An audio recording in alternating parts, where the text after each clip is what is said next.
Back in 1976 in Chowchilla, a little town smack dab in the middle of California, a school bus with 26 children aboard was hijacked, and the kids were held for ransom by men looking to make easy money. But man, was this anything but easy for everyone involved. What makes this case so famous, in addition to, the kidnapping of 26 children on their way home from school, is that the kids and the bus driver were buried alive while the kidnappers waited for the ransom. Why don't you join them by listening to this episode? Welcome to Stuff You Should Know, a production of iHeartRadio.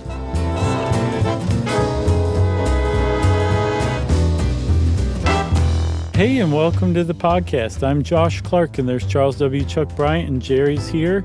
And this is Stuff You Should Know. You know what I've been singing for 2 days? The wheels on the bus go round and round?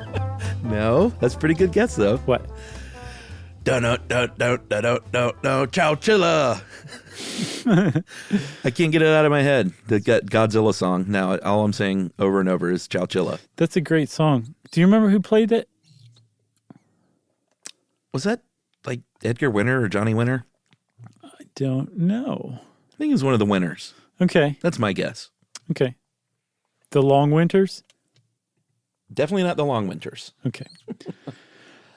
So, Chuck, we're talking about a piece of Americana true crime history that I had no idea about, actually. And I noted, though, because of the timing and because of the location, I hit up my beloved former hippie aunt who lived in San Francisco at the time and was raising kids and said, "Do you remember this?" She said, "Oh, yes, I remember this big time." Yeah, I bet. She had kids that were about to be bus riding age, and she was not very comfortable with this whole jam. Yeah. It provided discomfort. Yeah. Yeah. That's one way to put it. So, did you even say what the name of it was? No, it's the Chowchilla school bus kidnapping is what people usually refer to it as. Right. And I think this was a listener who sent this in, and I apologize because I usually make note of that so I can shout them out, but I did not do so in this case.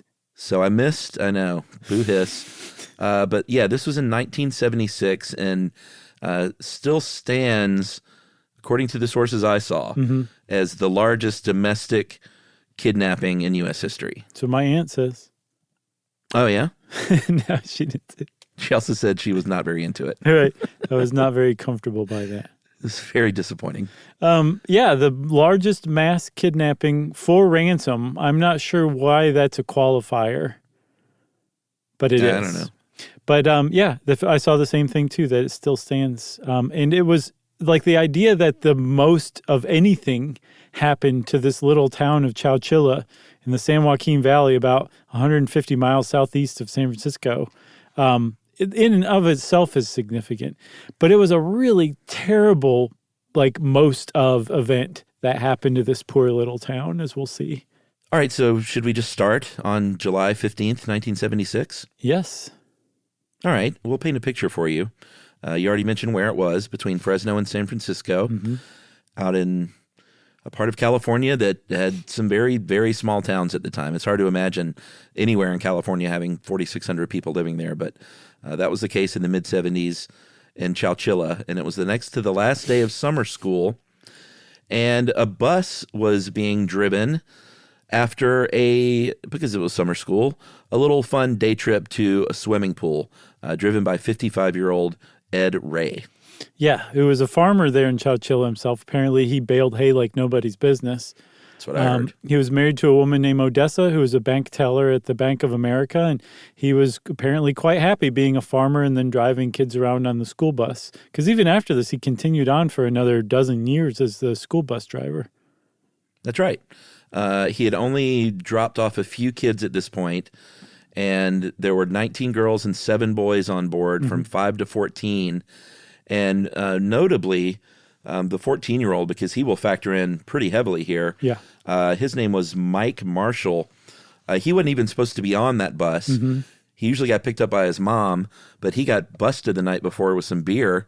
And his mom said, "Your punishment, you got to ride that school bus home tomorrow." And after school, or after the trip, apparently he was like, I don't even know what bus to take because I don't do this. But he knew who Ray was. And so he went to Ed Ray and said, hey, man, will you, I don't know if this is my bus or not, but will you take me home? And Ed Ray is Ed Ray. So he went, sure. Hop aboard.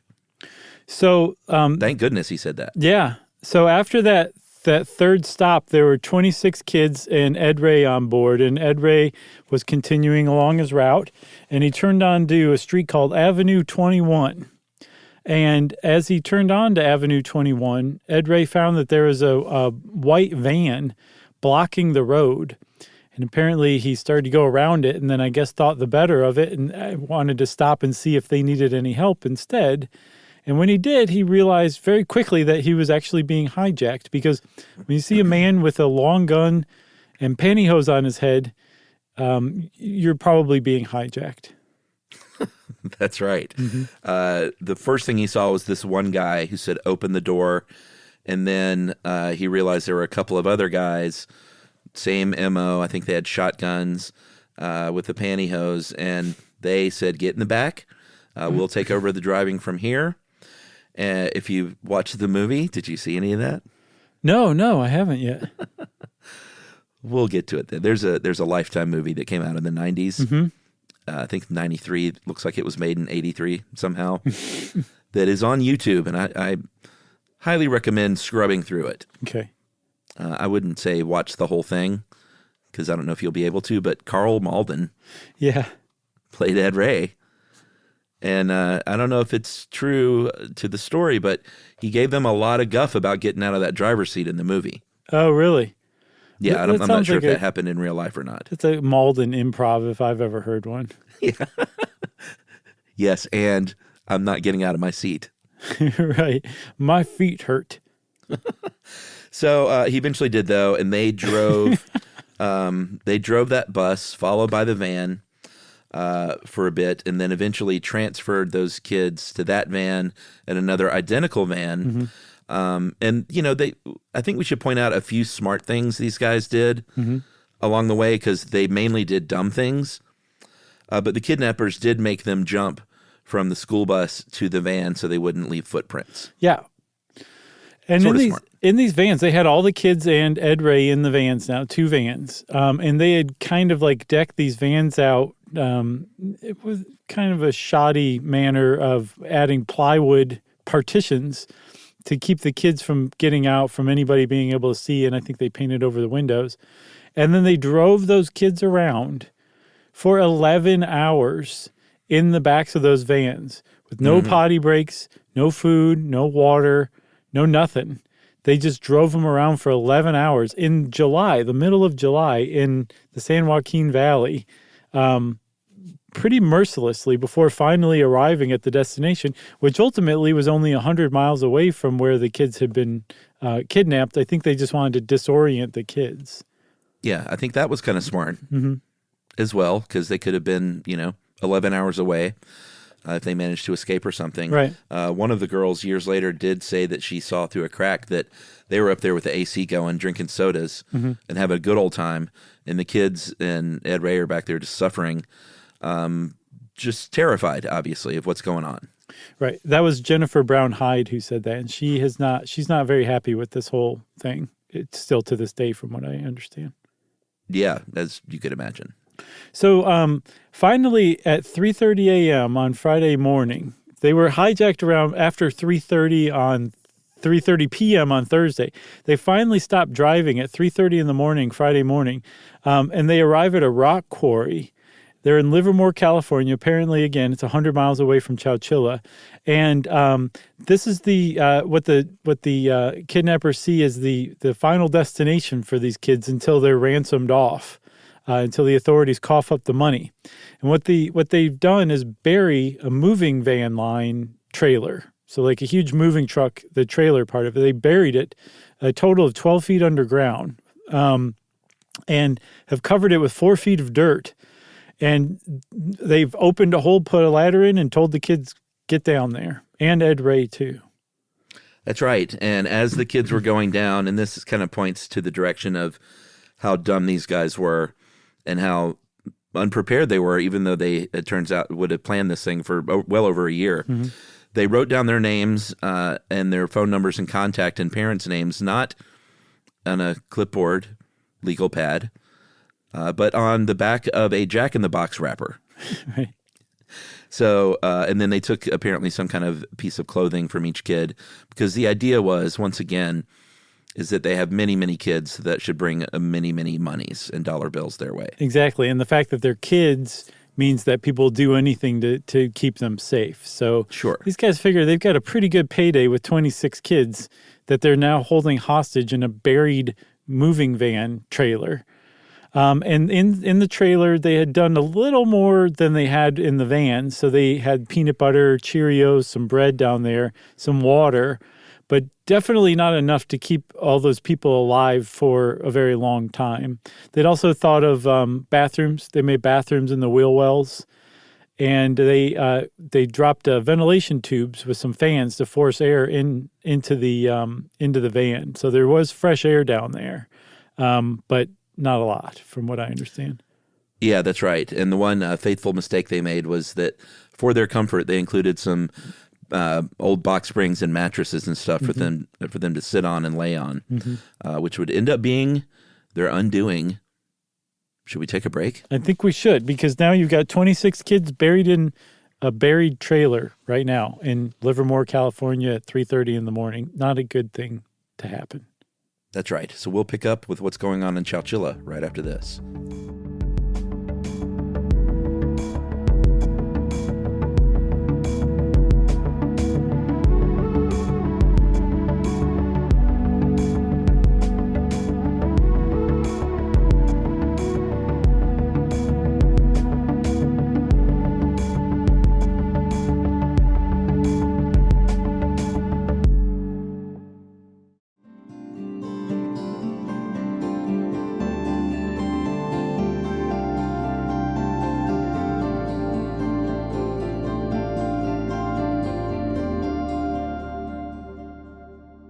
All right, so in Chowchilla, that bus doesn't come back. So obviously everyone freaks out pretty quickly. Yeah. An entire school bus full of kids and a very trusted man about town. Like, people knew, it's a small town. People knew Ed Ray, and he was a good guy by all accounts. They were all missing. So the very first thing that happens is they locate the school bus, which had been hidden with some bamboo and camouflage, but they did find the bus right away, which, on one hand, that's good because they have a lead. On the other hand, that just sends this thing into the stratosphere as far as panic goes. Sure. Because where are these kids? Yeah, and I saw also that the bus had basically no clues on it whatsoever. So it's like, we found the bus, but that doesn't help at all. Right. Yeah, I'm sure they were panicked by that. So it became pretty clear pretty early on that the Chowchilla sheriff, a guy named Ed Gates, was going to need some help. So the FBI came to town. Apparently they booked every one of the hotel rooms in the 2 hotels in town. They brought all the state law enforcement agencies, like everybody just converged on this town to help out because it made national news like almost instantaneously. I saw somewhere, Chuck, that this is during the bicentennial, and the bicentennial just been going on and going on and going on, and there was still bicentennial stuff going on, and this stopped it. Like, this kidnapping, news of this kidnapping stopped the bicentennial celebration dead in its tracks. It was the end of it, not just for this town, but for the whole country. Oh, yeah. I mean, this went right up to President Ford at the time, and obviously Governor Jerry Brown. So they threw everything they could at it. The media descended upon Chowchilla super fast, and because it's the media, you start getting these terrible stories about maybe because they'd never caught Zodiac, and this was just 6 or 7 years, I think, after the final what would end up being the final killing. So they said maybe it was a Zodiac because they made reference to wiping. He made reference to wiping out a school bus at one point. Any tip that came in, they had to follow. There's a shoe on the side of the road, so they have to track down that tip. There was a novel in 1958 called "The Day the Children Vanished," where the gang of people abduct a busload of kids just to bring people out of town and distract them while they robbed a bank. Yeah, Ray's wife worked at the bank, like you said, so they put a bank under surveillance. So there were, it was, I don't know if I would describe it as a panic because the FBI was on the scene and the state California Bureau of Investigation. So they were doing good work, but there was a frenzy of activity. Yeah, and I think the sheriff had all the help he possibly needed to chase down all these leads and everything. But from what I saw, there was just not much to go on. They were just dead ends left and right. And so like there was just an enormous amount of panic and terror in the town. Families started converging on the firehouse, the local firehouse, for some reason. I'm not sure why, but it became like the meeting place for anybody concerned about the fate of the kids. And this is where news would first be broken. And I think the media probably hung around there too. So you can only begin to imagine how anxious the parents were. And then the town, and then apparently the whole country was anxious as well.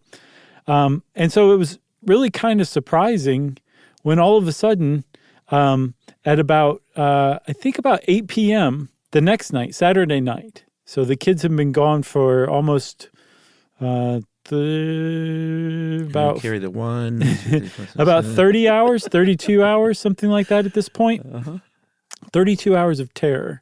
When all of a sudden, at that quarry, some people are working, and a man and a bunch of kids run over, and it turns out to be the kidnapping victims who just present themselves to a security guard at the quarry in Livermore, who gets on the phone and says, "We found them." That's right. Amazing. And you would think, well, pretty sensational story, but it was a very short span of time, and all the kids were fine, so why is it really a story? It's a story because, as we'll see, the trauma that they suffered emotionally and how it went down and who these people were who kidnapped them. Mm-hmm. But before we get to those dum-dums, let's talk about the escape. They were down there about 12 hours and running out of food and water. The roof, they had a lot of weight on this moving van roof, and those things aren't super strong. So this thing was, kind of dented in, and it seemed like it might cave in. And they were worried that they just couldn't stay there, basically. And this is where the story, I guess we'll cover both points of view. The immediate history and aftermath, Ed Ray saved the day because he was the only adult there. So obviously he was the one that broke those kids out of there. Years later, we mentioned Mike Marshall, the 14-year-old that wasn't supposed to be on that bus. Mm-hmm. And he was far and away the oldest kid there and the most capable to help. Years later, after a while of this story of Ed Ray, he finally came out and said, "Oh, Ed Ray's a good guy. I don't want to disparage him, but it was my idea, and I was the one that really led the charge to escape." And he was a big mess, kind of crying in his hands that they were doomed and dead. And he got on board and helped me, but it was really me. And the reason I kind of believe that after reading all the accounts is it took many years for him to kind of come out with this, and it felt like he even felt bad for saying so. So I think that Mike Marshall, in fact, did lead the charge to escape. Well, his account was corroborated by another guy named Larry Park, who wrote a book called The Chowchilla School Bus Kidnapping, Why Me? And I don't know if he corroborated it in that or in an interview later on, but he was there, and he said that that's true, that's how it went down. On the other perspective, the fact that when Ed Ray lived the rest of his life, he stayed in Chowchilla. Most of those kids who've been kidnapped with him stayed in Chowchilla. When he was dying, those same kids as adults now came and visited him at his bedside to say goodbye.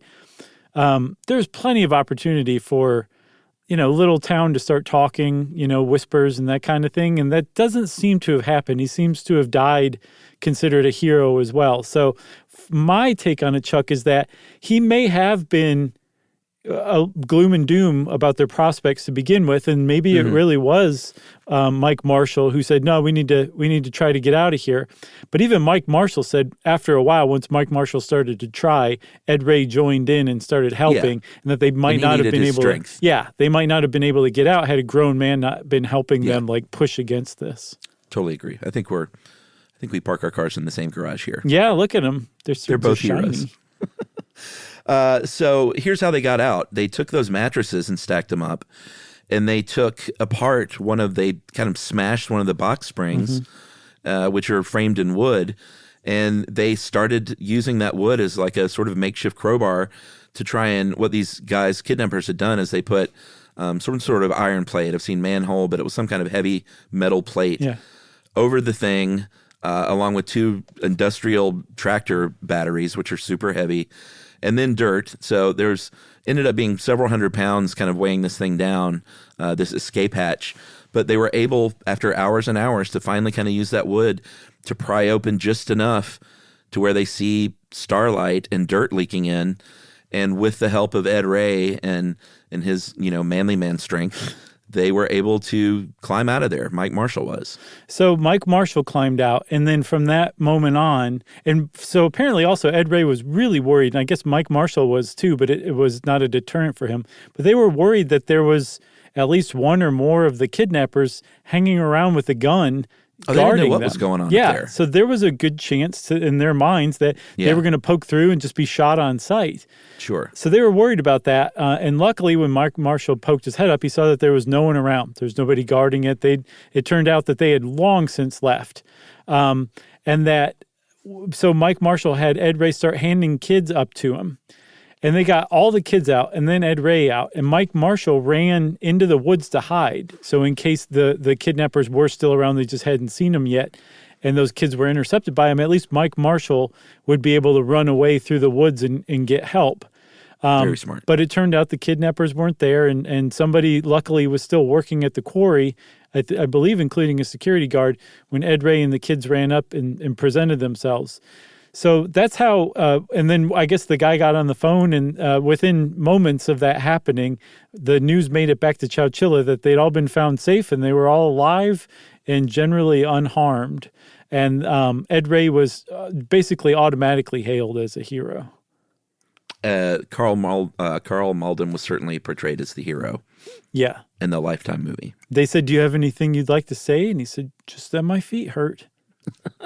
And, we again want to point out this was 36 hours from beginning to end, but these kids didn't know what was going on above ground. They were hot. They were, stripping down to their underwear. Mm-hmm. Carl Malden was in his underwear even in the movie. Oh, nice. They were running out of food and water. So as a 5 to 14-year-old, Ed Ray was in hysterics. You think you're going to die down there. So it may not have been, a kidnapping that lasted days and weeks, but that doesn't minimize the trauma that these kids suffered down there, completely not knowing what was going on above ground and daring to escape, not knowing if they were, all of a sudden that van was going to come speeding down the road after. Like it took a while until they felt safe, I think. And then on top of that, Chuck, you'd said it kind of earlier, but I think it really bears repeating. They were really worried that the roof of this thing was going to cave in. 4 feet of dirt on top of a moving van roof that had been, in the perpetrator's defense, had been reinforced with lumber, but not very well. That's a lot of weight pushing down on this. And if you see pictures of what the thing looked like from inside, I could see how they would have been very nervous that the thing was going to cave in on them and crush them. Oh, yeah. Like the pictures of it afterward, that roof was in the process of caving in. Yeah. It was very nerve-wracking. Of course, if that would have happened, the dirt probably would have caved in and gotten some of them dirty, and then they could crawl out. I hope so. Hopefully that's how it would have happened. Who knows? But, like I said, they didn't know what was going on down there. No, they didn't. So, but now they're free. They're safe. And the authorities go get them. The FBI, the sheriff, everybody's interviewing them. This is hours. This is more hours for the parents back in Chowchilla having to wait. And then there was a Greyhound bus that went and got them and brought them back. It was pretty sweet. There was a lot of donations going on. Like apparently Pacific Bell donated not just new phones, but new phone lines because there were so many calls being made by the authorities and by the press, which we'll factor in a second. Sure. The Greyhound bus lines donated that bus ride, which is worth mentioning. I guess the FBI donated their time. Who knows? No, they get paid. But there was a lot of there's just like a lot of banding together to support this town as they were going through this, and I just thought it was cool. There was a Greyhound bus that rolled up with everybody inside, and they got off, and they're like, "I'm never getting on one of those again." Well, I did kind of wonder. I was like, maybe we should send like a few or not even vans. Send 12 cars. Right. No buses, no vans. That's a good You know what I'm saying? Yeah, I get what you're saying. Or just make them walk the 100 miles back. And of course, the kids got to go to Disneyland. That was a big one. They got a hero's welcome. They got a parade. They got to go to Disneyland. And it was, as soon as the town went from the saddest place on earth to the happiest place on earth in the span of 36 hours. Yeah, they had a huge feast. I saw that Ed Ray won a vacation, that he appeared on Hollywood Squares, which was, that's peak exposure in the mid-70s. 76? Sure. And Chuck, there's one other little fact that we have to say about this, that Robert Goulet recorded a song called The Ballad of Chowchilla Ray. It's so obscure, it is not on YouTube. Some either cursed or blessed soul put it on SoundCloud. Yeah, you can find, there's a cover version on YouTube. Oh, yeah? From another person. I couldn't find it. But I recommend the SoundCloud Goulet version. It is a product of the 1970s in every way. It's unlistenable. I made it through most of it. Did you make it through all of it? I made it through most of it, then I skipped to the end. Okay. It was something else because it's sort of like disco, but it's also that very 70s thing when they wrote these story songs, like about the kid jumping off of the Tachahatchee Bridge or whatever. Not Tachahatchee, what was it? Mm-hmm. Billy Joe McAllister. Like, they wrote these songs in the 70s, these weird sort of folk story songs. A ballad. Yeah, but not, I mean, a ballad can be like a love song. These were like folk stories. I thought a ballad meant it was like told a story. Maybe, but I think of ballads as love songs generally. But a love story. Right. Like the Air Supply wrote ballads. They didn't write songs about folk heroes jumping off of bridges, you know. They should have. Sure. Well, I don't know. There's really nothing Air Supply could have done to have improved their game. They were pretty much perfect. They still sound great. Yeah. One of the best concerts I ever saw in my life was Air Supply in Jacksonville, Florida. It's amazing. It was amazing. I said it before and I'll say it again. It was like the fabric of reality was coming apart at the seams, and we were right there to witness it. It was so cool. I didn't know you took ecstasy at that show. That's amazing. I didn't. That's what's so significant about it. We were totally sober. Yeah. What was it about? Was it just songs from your childhood or something? No, it was, I mean, yes, that was part of it. It was great to hear all those songs and see them live. It was the chemistry between the two dudes. They still got it after all these years is really neat to see. But what really kind of made it unreal was it almost had the same feeling as like a really energetic tent revival. Like people were wandering down the aisles, like you could tell they were moving not necessarily of their own will. They were being drawn toward the stage. It was bizarre. It was so cool to see. People were just out of their minds at this Air Supply show. And like, I don't think any of them were on ecstasy either. I think like everybody was like, people were with their moms or with their kids or it was just a neat show. I'll never forget it ever. Amazing. So go see Air Supply. I'm sure they're playing a third-rate casino near you. Probably. They definitely do the work for sure. They supply you with more than air, though, it sounds like. Dude, and the guy's voice still is 100% as good as it was in the 70s, which is pretty significant. I was watching some vids the other day, live vids of them recently. It's a good thing to do, sit around. But definitely check out the song on SoundCloud. Oh, yeah. And listen to as much of it as you can. You won't make it all the way through. The Ballad of Chowchilla Ray. It's so bad. Now I understand why Elvis would shoot the TV whenever Robert Goulet came on. It was because of that song. Robert Goulet. Is that why he shot the TVs? Yeah, for some, apparently no one knows why, but whenever Robert Goulet would come on, he would shoot his TV. Sometimes he'd get really mad and shoot his toaster or his oven or whatever. Wow. But he would shoot the TV. That's pretty good. Yeah. All right. So these kidnappers, getting back to the story of the Chowchilla school bus kidnapping, these guys were 3 real low-rent scumbags who didn't have a penny to their name and were desperate for cash, right? In some ways, kind of, but if they were also all three rich kids, if you can put those two things together. They were three rich white kids, one specifically Uber a literal rich. trust fund kid. Yeah. He was the ringleader. We're talking about Fred Woods, James Schoenfeld, who were 24, and then James's younger brother, Richard, who was 22. But Fred Woods, Frederick Newhall Woods the fourth, was the ringleader. And I guess you could call it the brains if there was a brain behind this.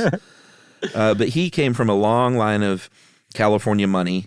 One of his ancestors was Henry Mayo Newall, who came in the 1850s to California.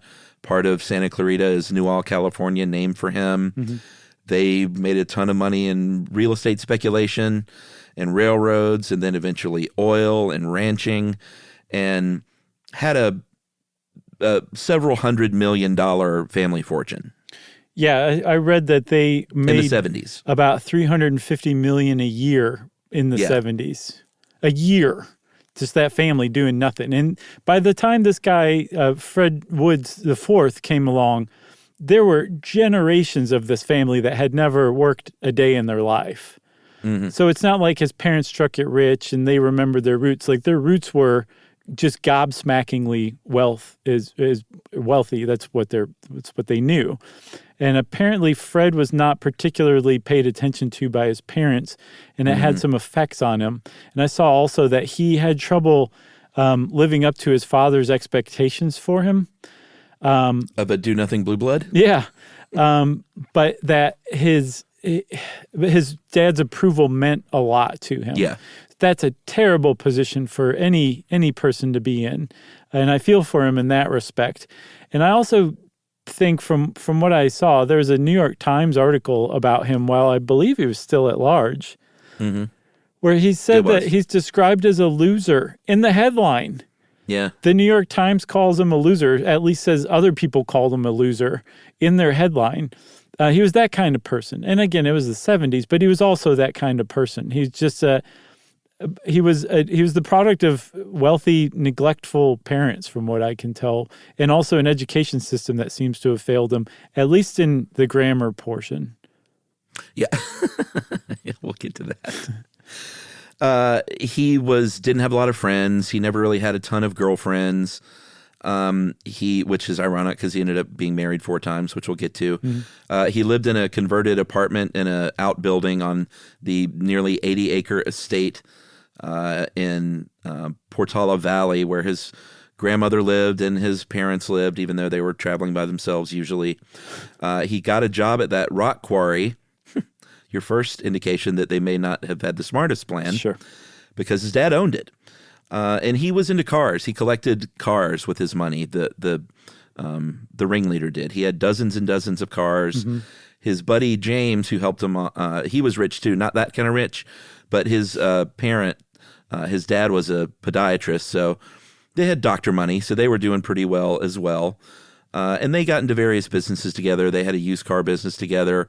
They never did super well, it seemed like, in any of their business ventures because it seemed like they weren't super smart. Right. Another good descriptor is that Fred, in particular, loved his cars, and he loved to shoot the windows out of his cars with his guns, which he also loved. Yeah, they had a lot of guns between them as well. I mean, it's sort of what you think. There were these rich kids who weren't paid attention to, that could do whatever they wanted, and ended up getting into trouble. Fred had designs on being a film producer, and part of the concept for this kidnapping was the school bus kidnapping in the movie Dirty Harry. Yeah. And he said, hey, this would make a great movie too, which we'll get to sort of the bow tie on that later on. But he and James ended up losing some money, about $30,000 on a housing deal. And depending on the reports you read, some people say they were desperate for money. But if you talk to James, he said, I wanted to buy a Ferrari with it because my neighbors had Ferraris, and it was to keep up with the Joneses situation. Yeah, that's exactly right. Fred was born into it, and I think took money largely for granted. But James and Richard, but James in particular, really kind of felt new to the area and didn't fit in because they didn't have as much money. I think their dad was punching above his weight class socioeconomically in the area that Yeah. they moved to, and his sons kind of suffered for it because they felt out of place because they just did not have anywhere near the kind of wealth that their peers had where they now lived, and that seems to have gotten to James, and that was his big motivation. I never saw Fred Wood's motivation. Did you? I mean, I think part of it had to do with that 30 grand in debt, but I think part of it, dude, is he was a bored rich kid in some ways. Right. Like that may have been the reason. So And dumb. I also and dumb. Also, I have the impression that that James and Rick Schoenfeld were a lot more moral than Fred Wood was. Oh, yeah. Apparently, in his journal, James wrote at the time that he was worried he was becoming immoral as they were like really planning this. Mm-hmm. And he and his brother were both Eagle Scouts, so I guess it is fair to say that they kind of fell under the influence of Fred Woods, who had no qualms about this whole thing. He convinced them to give up their qualms as well. Yeah, I think the last time I'll say the word smart thing that they did was when they were initially hatching the idea. They said, we saw in the news state of California has a $5 billion budget surplus, and we're not going to get money kidnapping a kid or even 26 kids from their parents for their parents to pay ransom. But if they were on a school bus, then it's the responsibility of the state of California, and they've got all this dough. So $5 million is chump change to them. Right. So if we get them on a school bus, then they're liable, and that's how we're going to get the most money. Yeah, and so the calculation that they made was that nobody was going to get hurt. They knew that they weren't going to physically hurt those kids. Yeah. They knew that California had a budget surplus, but even more than that, that their insurance company, the state, whoever insured the state, would end up actually paying that $5 million, and that they were just basically taking $5 million from the state that the state didn't really need. And that nobody was going to get hurt. And then that calculation, it really kind of reveals like how much they did lose any kind of morality, which is they utterly failed to take into account like the psychological and emotional damage they were going to inflict on these kids and their parents and the town in general, you know? Yeah, and I think that's one of the things that, because I think even in the end they saw it as like not the biggest deal. Yeah. Because no one was hurt and it was really quick. But like when I saw, and eventually, spoiler, we'll go ahead and say that the two brothers were eventually paroled, and we'll get to all that. But, you know, the news teams in 2015 were like following this guy around in a parking lot, asking him questions, and he's just trying to avoid it. And one of them was like, you do realize the trauma these kids have still suffered into adulthood. And he just went, I've heard. And then just like quickly ran away. Huh. So even to this day, they're trying to get them to realize that there was a real impact, and the end result was trauma and PTSD. Yeah, and the reason it did, and it had the impact, and part of the problem for Chowchilla, apparently Chowchilla was just transformed immediately. Like, you know, when if you're the victim of a crime, you wonder like why me, especially a random crime, and this is a random crime perpetrated on a whole town. Yeah. Like Chowchilla was a possible town among a number of towns in the area that those three traveled to and staked out and just kind of tried to figure out what the best victim would be for this crime. And they just settled on Chowchilla. They had no grudges against Chowchilla. They had no ties to Chowchilla. What the problem was, they didn't care about the people of Chowchilla or how they felt about their children or what they were going to do to them. It was just a random... They chose them basically randomly. And Chowchilla is the kind of rural farming town where people don't talk about their feelings. I get the impression that they still think that that's weak. It shows a sign of weakness. And so I don't really have the impression that the town has ever really processed this and that they've tried to forget. And then there's a lot of problems among the victims who are now in their like 50s. That have never really been resolved or worked out because the town just tried to carry on as if it never happened, basically from the get-go. Oh yeah, I mean, some of them had very hard luck stories getting into drugs, eventually getting better and going through rehab and treatment and writing books about it. Others say they don't trust people. They suffered nightmares for years. Some continue to. Others have said that they don't even really remember much of what happened. I imagine if you're 5 years old, you're not going to remember as much as a 12-year-old, obviously. Sure. So depending on your age group, you may have suffered some more obvious lasting damage. But they were all damaged. The way these guys got caught is, well, I guess let's tell a little bit of that story. During the investigation, one thing they found and we'll put this in the dumb column, on the property of where Fred lived, they found a plan written out that said at the top, plan. Yep. I think in all it didn't say lowercase, kidnapping plan. Didn't even capitalize the P. Yeah, they wrote it out in pen, and they had a lot of ideas. They wanted to buy an X-ray machine. I think they did. To X-ray in case the ransom money was bugged. They had a larger plan. They had one plan about the state dropping the money from a plane in the Santa Cruz Mountains, right, at a specific drop site indicated by a series of lights. But they also had this larger plan of putting dummies in a plane with parachutes, and it was sort of all over the map, this plan, over the course of a year and a half. Yeah, there was, this really reveals, I think, a lot about them as well, that on that plan sheet, it said one of the line items was burn the plan.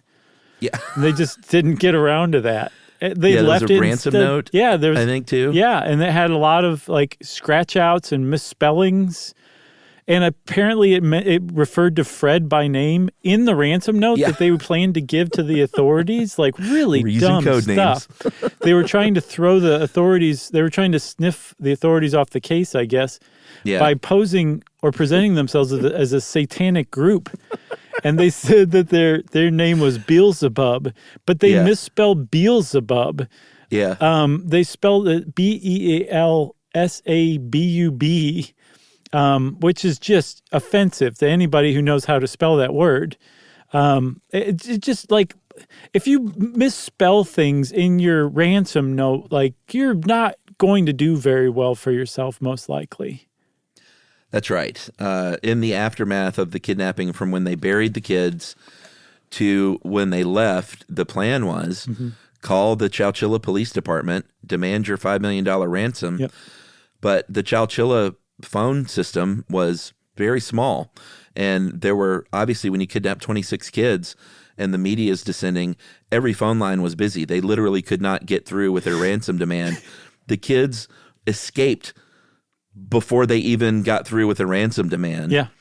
I think you said the donation from the phone company, they literally had to go in and install like dozens of phone lines just so the FBI could operate effectively. Yeah. So they never. But what did these guys do right afterward when they couldn't get through? They decided they needed to scram, that the jig was up and they needed to part ways, and they did. Fred Woods was wily enough to have come up with a passport with the name Ralph Snyder. And he traveled successfully to British Columbia, I think Vancouver, under that fake passport. But then when he was there, he started writing to people. He had a friend who was, I think, in film school, and said, "Hey, you should turn this into a whole, movie." He said, "This kidnapping that I did, right? Just give me some of the box office, I guess." But he said, "But be fair." He wanted a piece. He said, "Be fair," but he spelled it F-A-R-E. Yeah. So I'm sorry, it's just annoying me to no end. The misspellings. Yeah.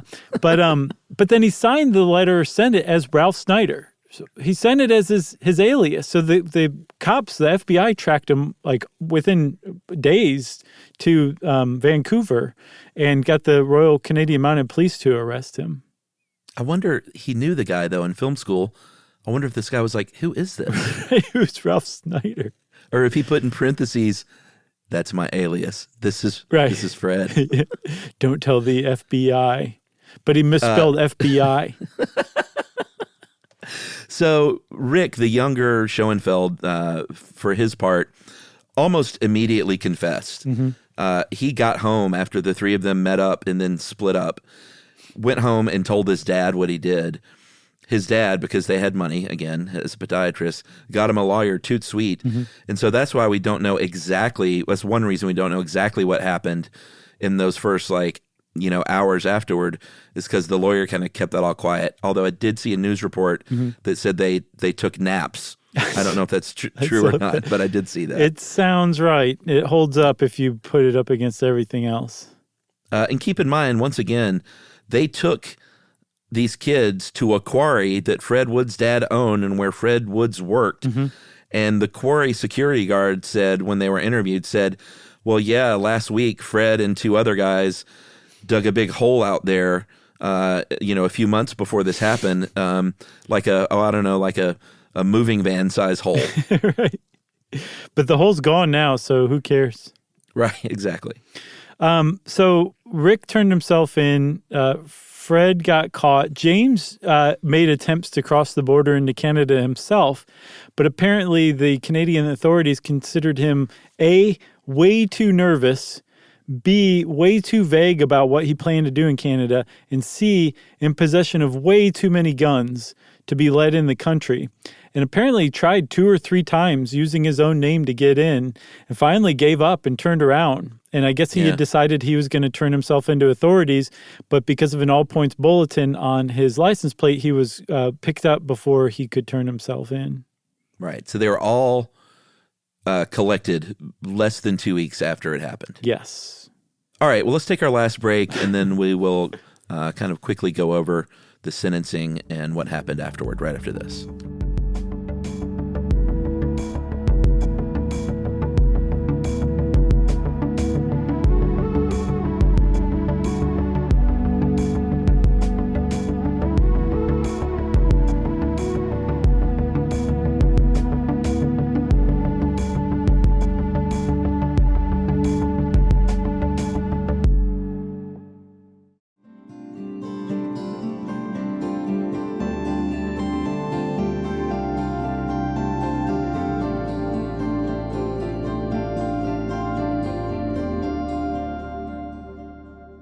All right. So they were collected. Yeah, they were collected, and of course had their day in court. And the big thing that happened in court was whether or not these guys committed bodily harm on these children. Yeah. Because if you committed bodily harm, then you have a sentence of life without, a possible sentence of life without parole. If there was no bodily harm, then you could have life with parole. Right. They ruled that they did suffer bodily harm.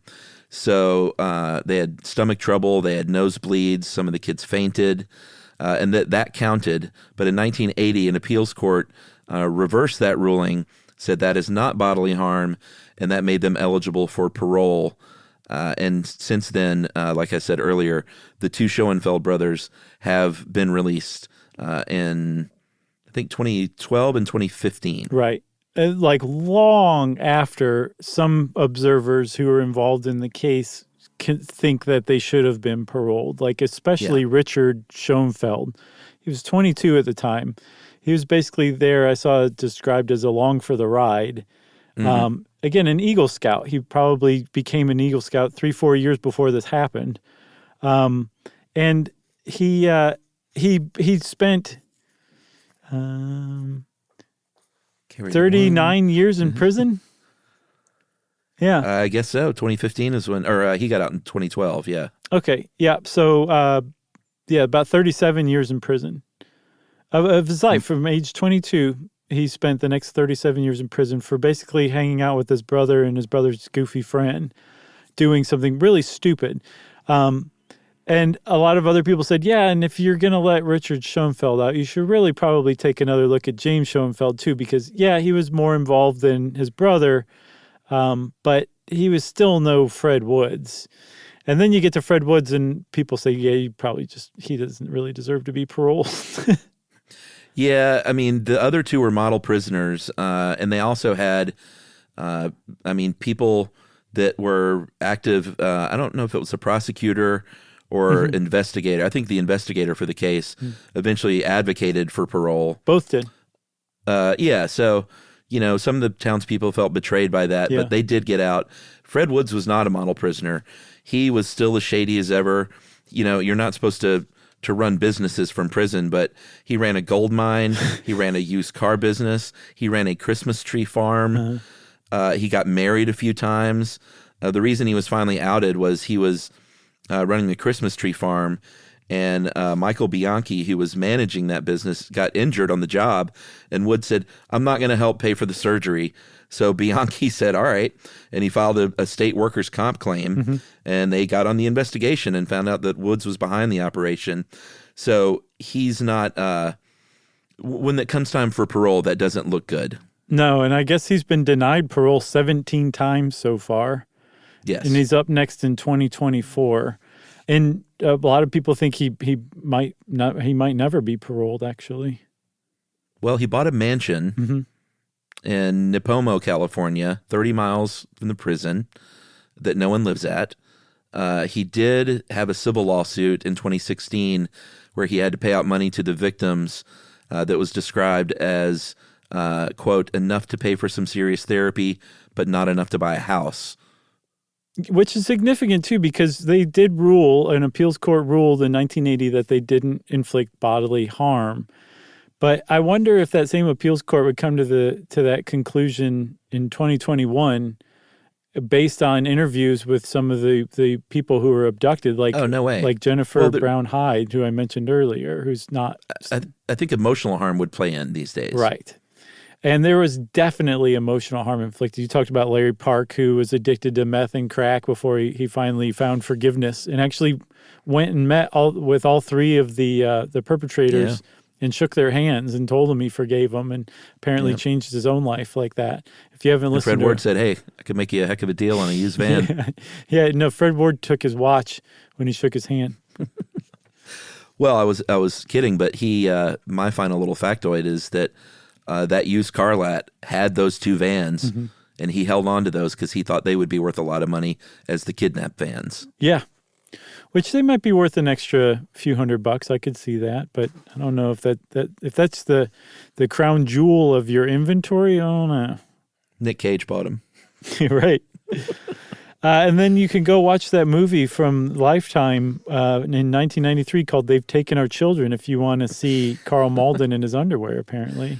Man, bad movie, bad song. I read also that Chowchilla residents do not care for that movie, Chuck, because it was shot in Kansas. And anyone who knows anything about the San Joaquin Valley knows that Kansas is a poor stand-in for that. So they're a little turned off by that movie from what I understand. That's right. And then last thing, I want to shout out Caleb Horton, who wrote an article on Vox, very in-depth one, called "The Ballad of the Chowchilla Bus Kidnapping." It's pretty good. Oh, that's a good one? Yeah, it is. All right. The article, not the song. No. Oh, okay. It's an article. I gotcha.